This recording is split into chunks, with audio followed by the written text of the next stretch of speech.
बहनों भाइयों नमस्कार, जय माता की। कर्क लग्न में जन्म या कर्क राशि में जन्म एक ऐसा सत्य है, एक ऐसा रहस्य है जो किसी को पता ही नहीं कि आखिर जातक का जन्म कर्क लग्न और कर्क राशि में क्यों हुआ है। बहनों भाइयों, कर्क लग्न में जन्म लेना या कर्क राशि में जन्म लेना, इसका सत्य और इसका रहस्य जो आज तक किसी ने बताया ही नहीं, इसी वीडियो में उसकी चर्चा करूंगा। इस वीडियो में चर्चा करूंगा कर्क राशि के नवंबर माह के भविष्य फल के बारे में।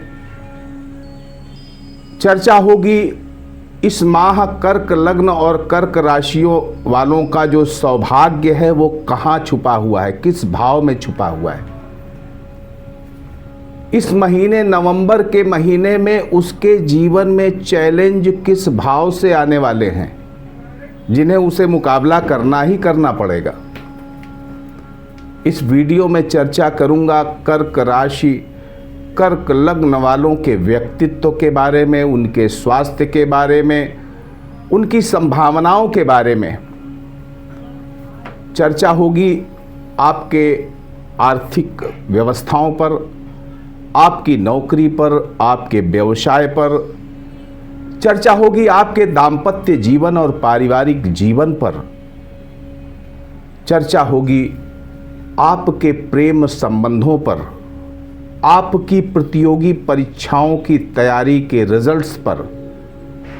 चर्चा होगी आपकी शुभ तारीखों पर, वो तारीखें जो आपके कम प्रयास से बड़ी उपलब्धियां दे सकती हैं। और चर्चा होगी उन तारीखों की जो आपको डिप्रेस्ड कर सकती हैं, आपको मानसिक तनाव दे सकती हैं, आपको शारीरिक कष्ट दे सकती हैं, आपको दिक्कत दे सकती हैं।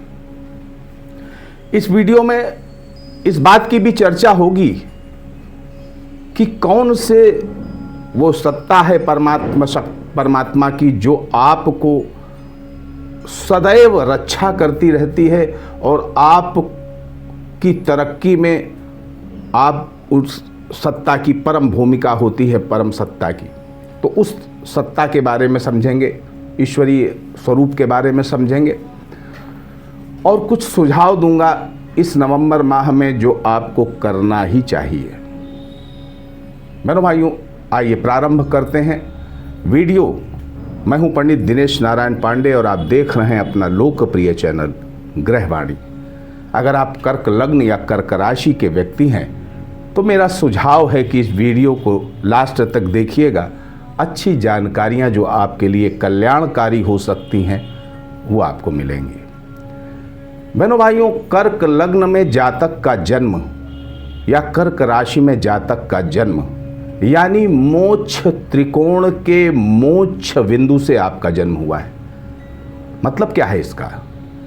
इसका मतलब है कि यह जीवन आपके लिए जीवन मरण से मुक्ति देने वाला है। यानी इस जीवन के बाद आपको मोक्ष मिलेगा। इसीलिए कर्क लग्न के या कर्क राशि के जो भी जातक होते हैं बहनों भाइयों, उनको चेक करिएगा। अपनी अपनी जगह पर अपनी अपनी तरह से हर व्यक्ति आपको सफल मिलेगा। अच्छा पॉलिटिशियन हो सकता है, यानी जो व्यक्ति जिस क्षेत्र में है वहां वो अच्छे से सफल होगा।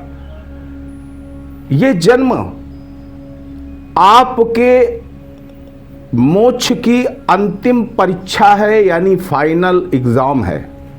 इस जन्म के बाद आप मुक्ति पा सकते हो और अगर फेल हो गए तो एक बार फिर 84 लाख के योनियों के चक्कर में आपको रिपीट होना पड़ेगा। अगर आपकी कुंडली में चंद्रमा पॉजिटिव है, यानी शुक्ल पक्ष का अच्छा चंद्रमा है और आपका गुरु कुंडली में निर्विकार है, दोष रहित है, तो बेशक इस जन्म में आप अच्छे कार्य करते हुए मोक्ष प्राप्त कर लोगे और कहीं जन्म कुंडली में चंद्रमा आपका निगेटिव है या आपका गुरु कहीं ना कहीं पीड़ित है या निगेटिव इम्पैक्ट में है, तो एक बार फिर 84 लाख की योनियों में जाना पड़ेगा। बहनों भाइयों, क्या होता है, कैसा व्यक्तित्व होता है कर्क राशि वालों का? बेहद अच्छा, बेहद अच्छा। इस राशि पर गुरु उच्च का होता है। गुरु कौन है? आपकी जीवात्मा है, यानी आप उच्च कोटि की जीवात्मा है। जो कर्क राशि का व्यक्ति होता है, कर्क लग्न का व्यक्ति होता है, वस्तुतः वो उच्च कोटि की आत्मा है। जैसे मैंने हर राशि में कुछ बुराई बताई, कुछ कमी बताई, लेकिन कर्क राशि में कोई भी बुराई, कोई भी कमी नहीं है। ये राशि सदैव अच्छी राशि है। थोड़ी भावनात्मक होती है, दयालु होती है, दूसरों के कष्टों को देख करके द्रवित हो जाने वाली होती है, दूसरों का कल्याण करने वाली होती है। एक इसमें पॉइंट्स है, उस पॉइंट को अगर आप जान लो, कर्क राशि प्रेम संबंध में अस्पष्ट है। कौन से प्रेम संबंध? माता भाई बहन मित्रों वाले नहीं, वो जो शरीरगत प्रेम होता है उस मामले में ये असफल होते हैं। बताया ना, मोक्ष बिंदु पर हैं, मोक्ष के लिए आए हैं और शारीरिक प्रलोभन में फंस जाएंगे तो फिर 84 लाख में जाना पड़ेगा। ये है कर्क राशि की खासियत, कर्क लग्न की खासियत। नवंबर माह में कैसा रहने वाला है आपका व्यक्तित्व? बेहद अच्छा, बेहद सकारात्मक, और सकारात्मक बनाए रखने का प्रयास भी आपको इस महीने करना पड़ेगा, क्योंकि कुछ घटनाएं इस तरह से घटी हैं आपके लाइफ में कि आपकी अपनी राशि का जो मूलगत स्वभाव है उससे हटकर आप कुछ करने लग गए हैं, और ये कहीं ना कहीं आपके व्यक्तित्व में एक धब्बा की तरह काम करेगा। तो आप जैसे निर्मल चंद्रमा की तरह हैं वैसे ही बने रहने का प्रयास करिए, कोशिश करिए कि आपके व्यक्तित्व में जो वातावरण और परिस्थितियां हैं इनका बुरा इम्पैक्ट, बुरा प्रभाव न पड़ पाए। बहनों भाइयों, नए महीने में प्रवेश होगा बढ़ती हुई महत्वाकांक्षाओं के साथ में और जोश के साथ। इस नए महीने में प्रवेश, काफ़ी उम्मीदें हैं आपके अंदर। इस महीने आपको इन उम्मीदों में कितनी सफलता मिलेगी, तो मैं तो कहूँगा कि सफलता बहुत तो नहीं मिल सकती, लेकिन इतना ज़रूर है कि कहीं आप अनसेटिस्फाइड नहीं रहेंगे, इतना है।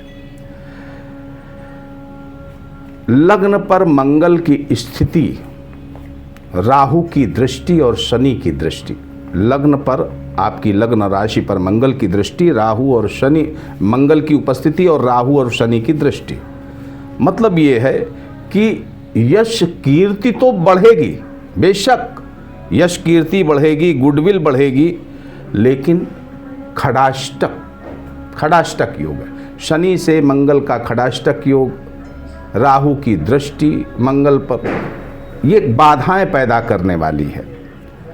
तो इन बाधाओं के प्रति सचेत रहें, और सचेत रहने का आशय मेरा कहने का है कि आप अपने मूल स्वभाव में रहें, परिस्थितियों बस अपने आप में परिवर्तन ना करें। लाभांश आपका स्थिर रहने वाला है, लाभांश में कोई दिक्कत नहीं होने वाली है।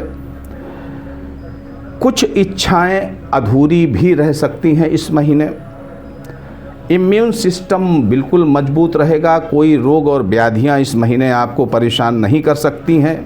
महीने के उत्तरार्ध में कुछ मौसमी बीमारियों के प्रति आपको सचेत रहना पड़ेगा। इस माह सोच विचार करके आपको हर कार्य करना चाहिए और करेंगे भी, इसमें कोई दो राय नहीं है। महीने के पूर्वार्ध में हर प्रतिस्पर्धा में आप जीतोगे, जैसा पिछला समय चला आ रहा है। हर प्रतिस्पर्धा में आपको जीत मिलने वाली है। इस माह आपका जो चैलेंज है बहनों भाइयों छठे भाव से है। छठा भाव रोग, ऋण और रोग का है, ऋण का है, शत्रु का है। आप कुछ मामलों में फंस सकते हैं या उनसे आपके संबंध खराब हो सकते हैं, ननिहाल पक्ष से संबंध खराब हो सकते हैं, या आप इस तरह के मामलों में उलझ सकते हैं। इसलिए थोड़ा सा सतर्क रहने की ज़रूरत है। आर्थिक व्यवस्थाओं पर अगर चर्चा करें तो बहनों भाइयों, आर्थिक व्यवस्थाएं धनार्जन की स्थायित्व की स्थिति है, यानी धनार्जन के मामले में इस महीने कोई उतार चढ़ाव नहीं होने वाला है। जैसा है वैसा ही रहेगा। खर्चों पर नियंत्रण रहेगा, जिसकी वजह से बैंक बैलेंस की स्थितियां आपकी संतोषजनक रहने वाली हैं। महीने के अंतिम सप्ताह में कुछ खर्चे आपके बढ़ेंगे। उसके पीछे का कारण है कि आप अपनी इच्छाओं को पूरा करने के प्रयास करेंगे। बैंक बैलेंस की स्थिति बहुत बेहतरीन रहने वाली है, उसमें कोई कमी नहीं होने वाली है। हाँ, शेयर, सट्टा, लॉटरी, शॉर्टकट जैसे कोई तरक्की के लिए, अपने आर्थिक तरक्की के लिए कुछ इस तरह का शॉर्टकट इस्तेमाल करते हैं तो उसमें भी आपको फ़ायदा बेशक मिलेगा। बस सलाह यही है कि किसी विशेषज्ञ की देख रेख में ऐसे इन्वेस्टमेंट करें। इस माह आपका जो सौभाग्य है बहनों भाइयों, और ये बिंदु बहुत महत्वपूर्ण है, इस माह सौभाग्य आपका द्वादश भाव में है, यानी कि विदेशों से जुड़ा हुआ है। अगर आप कहीं ना कहीं विदेश से लिंक्ड होते हैं, आपका व्यापार विदेश से लिंक्ड होता है, तो बेशक आप बहुत अच्छे लाभ इस महीने प्राप्त करने वाले हैं। द्वादश भाव से आपको बहुत उपलब्धियां मिलने वाली हैं। नौकरी की बात देखें तो नौकरी में बहनों भाइयों प्रमोशन के चांस, नौकरी में उन्नति के चांस बहुत अच्छे रहने वाले हैं। उच्चाधिकारियों का पूर्ण सहयोग मिलेगा, सहकर्मियों से सद्भाव मिलेगा और अच्छे संबंध रहने वाले हैं। व्यापारियों के लिए महीना भी स्थिरता देने वाला है, यानी व्यापार में उतार चढ़ाव नहीं होने वाला है। जैसा चला आ रहा है वैसा ही चलता रहेगा। इस माह कोई विशेष परिवर्तन नहीं दिख रहा है। हाँ, अगर व्यापार का विस्तार आप करना चाहते हैं एब्रॉड में, विदेश में, या आप आयात निर्यात के व्यवसाय से जुड़े हुए हैं, तो बेशक ये महीना आपके लिए बहुत गजब का रहने वाला है।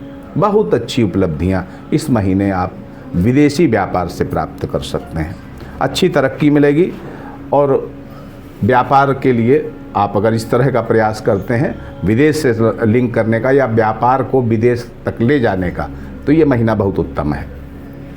दाम्पत्य जीवन की बात करें बहनों भाइयों, तो जीवन साथी का पूरा सहयोग, ससुराल का भी आपको पूरा सहयोग इस माह मिल रहा है, मिलेगा। जीवन साथी के स्वभाव में परिवर्तन भी देखने को मिलेगा। अचानक से जीवन साथी के स्वास्थ्य में आपको स्वभाव में परिवर्तन देखने को मिलेगा, जिसका जो रुख है वो सकारात्मक होगा।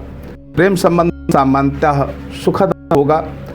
एक अच्छाई है, प्रेम संबंधों को अगर विवाह में परिणित करना चाहते हैं तो ये नवंबर का माह बहुत अच्छा रहने वाला है। इस विषय में बातचीत को आगे बढ़ाइए।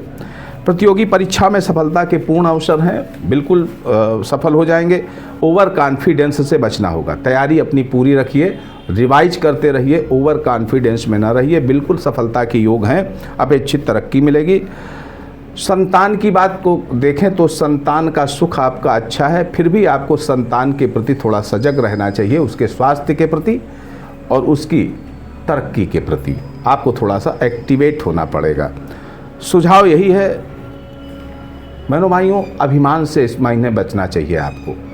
अभिमान न करिए, मिथ्या धारणाएं मत बनाइए, शत्रुता को न बढ़ाइए अगर कोई शत्रुता है, बल्कि शत्रुता से ही दूर रहिए। जल्दबाजी से बचिए। आपकी सफलता का रास्ता हनुमान जी के मंदिर से जाता है, यानी आपको हनुमान जी का साधक होना चाहिए।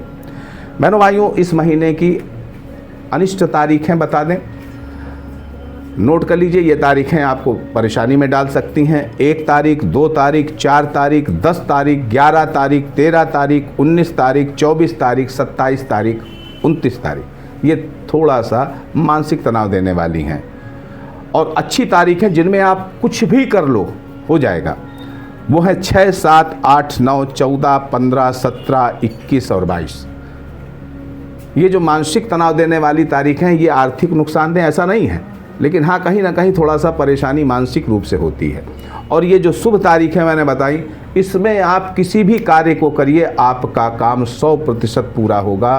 मेरे भाइयों, सुखी रहें, समृद्ध रहें, श्री मंगलमयी कामना के साथ मैं पंडित दिनेश नारायण पांडे आपसे विदा लेता हूँ। प्रेम से बोलिए जय माता की।